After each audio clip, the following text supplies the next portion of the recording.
Hey, Kevin, thank you for inviting me to do this. My name is You for Candace making the time. Muncy. Huh? Thank you for making the time. Hey, I'm so glad to always think about my time in Milledgeville. I am a graduating class of 1992, so just a hot minute ago. But I really loved my time. It Wonderful. was Georgia College at the time. I came from a very small school, and I just kind of knew I would be overwhelmed at a larger school. I actually started at Georgetown Oh wow. and just really wanted that atmosphere where everybody knew me, where I had those relationships with professors, where I could just, everyone has an open door policy, but where that really was true. To build a relationship with them, to be able to, ask questions and have a meaningful conversation about things, about how college was going, what my path looked like, and have it mean something to them. So I really loved that time. Um, I wish Bell Dorm had had air conditioning at the time. Wait. Oh wow. That sounds rough. It was a little rough. It was a little rough, but we made it. Sitting out on the porch watching the pizza delivery people come up. Good memories. Yeah, that sounds idyllic. It was beautiful. Yeah. So Um, just any standout memories from your time here? Any classes you enjoyed? You might recommend to students. I'm not sure how many professors from back then are still here, but I'm sure there's probably some. I'm sure there's some continuity. I, I would hope so. Like I said, it's been a few minutes ago. I do have to give a shout out. This was not academic related, but Gesa Martini, who was a coach there for I don't know how many years. I was on the fencing team Oh and wow. absolutely loved it. I made friends that I have kept for a really long time, continued fencing for many years after I graduated. So that's just some of those kind of unique things that you don't find everywhere. Definitely. It was a little hidden gem. So I encourage students to go seek out those kind of opportunities that might be out of their comfort zone. Oh, definitely. But if I think about academic life, um, I have to say my absolute favorite was Larry Elowitz. Uh, that I loved his classes, the conversations, the making us think. A lot of times it wasn't a book curriculum.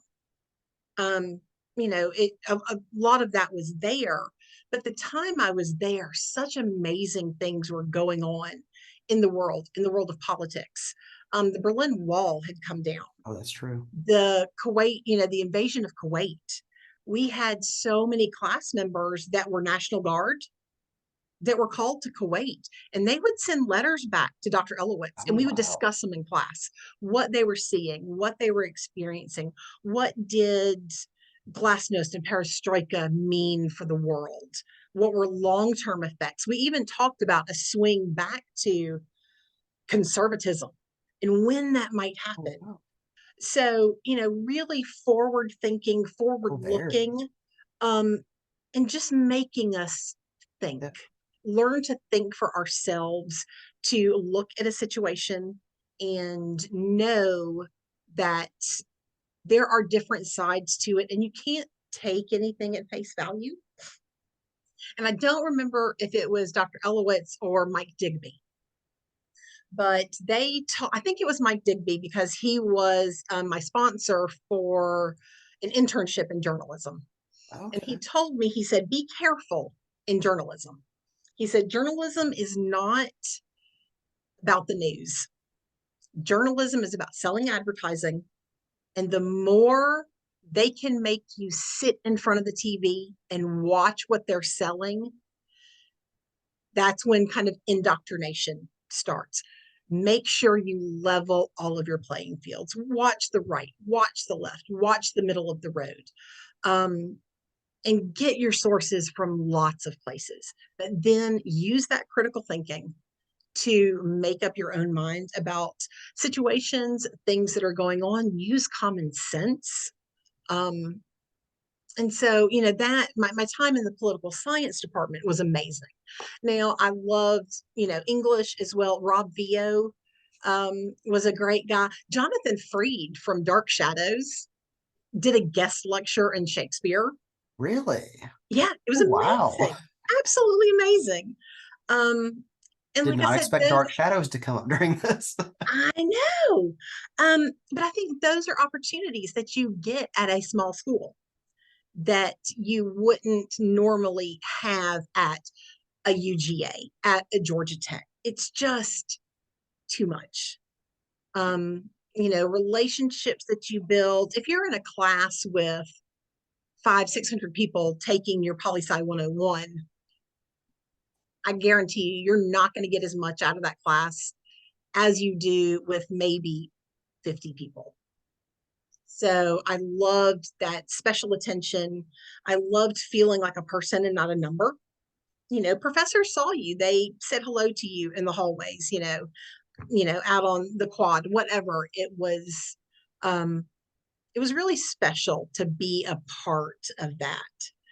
So, but I guess those are some of my highlights. Dr. Vio, Rob used to pull pranks in class. Really?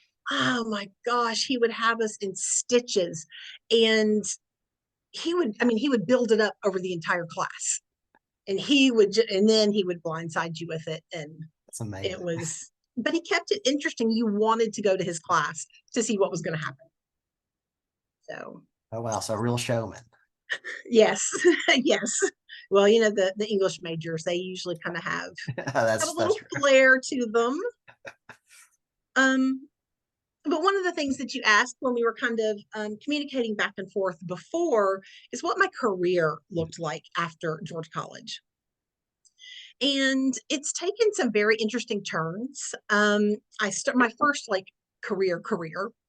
Some of us have problems finding jobs after graduation, but I ended up working for a political consulting firm in DC. I did media billing, multi-million dollar media buys across the country, helped with all of that billing, scouting locations for commercial shoots, ensuring that all of those went to budget, sat in on so many strategy meetings, John Warner and trying to think, Susan Collins, lots of Oh, people wow. that Those would are still power know players. worked on the Bob Dole campaign. Um, and it was like living an episode of West Wing, kind of. I never got tired of living in DC. You always had that fast pace. Our office had showers and bathrooms because during a campaign season, if you had to get a rebuttal ad up on the air, you didn't have time to go home. It needed to be done then. You were working on scripts. You were, so many times I was an extra in the commercials because they needed someone to do That's something. amazing. Mitch McConnell, I had to make sure that the steam was coming out of his coffee cup. So I was standing by with boiling water. Um, but met amazing people and had a really incredible time. But you burn out. Yeah. It's fast. And I found that changing the world through that type of politics was not for me. And so I found my passion in nonprofits and now work very hard looking at systemic issues that create multi-generational poverty, and what can we do with policy and advocacy. How do we create equitable outcomes for disenfranchised peoples? We can't I feel like I got a good social grounding at Georgia College, and it made me think about others who don't have my lived experience.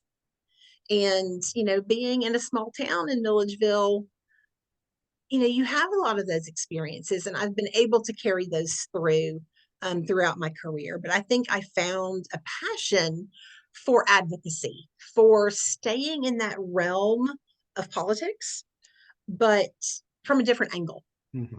not on the political side, but on the other side of the hill, marching up the hill, not looking down the hill. So that's kind of where my career took me. I've been working in nonprofits now for about 20 years. So, just to backpedal for a brief second. So, straight to DC from GCSU or grad school in between?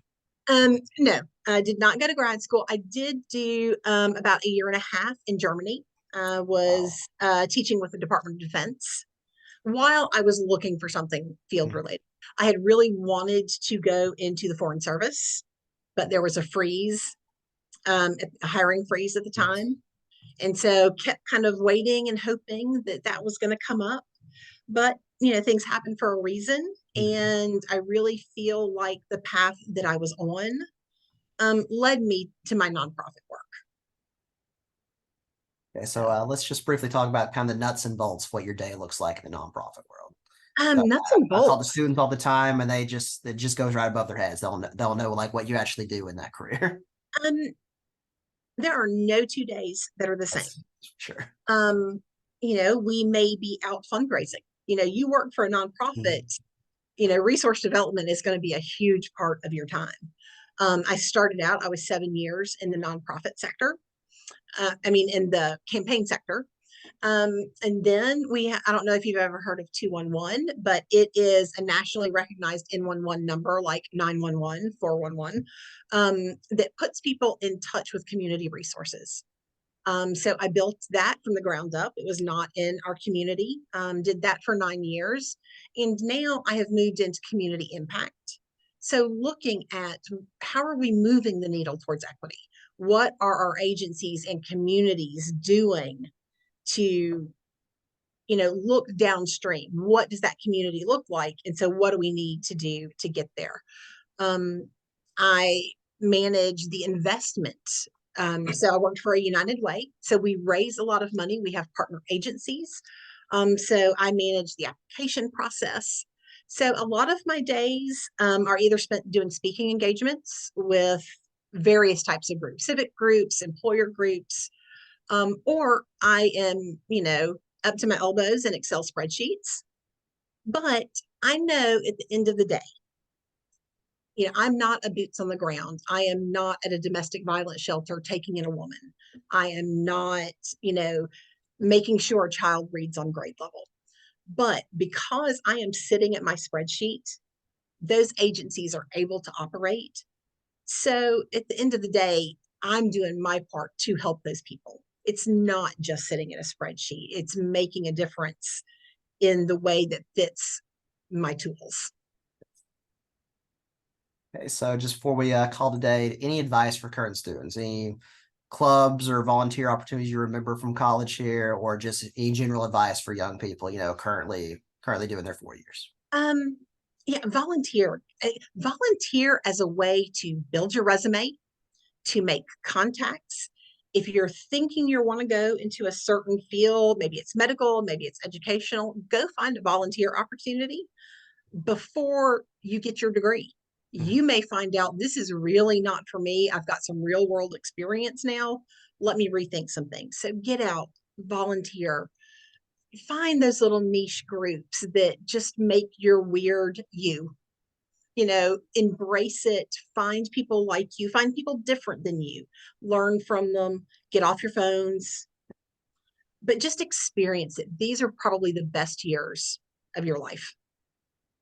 It's growth, make mistakes, have fun, go on road trips, study, make mistakes again, study more, balance it. Make sure you have that educational and life balance because adulthood comes quickly That's true. and adulting can be hard. So prepare for it, but enjoy.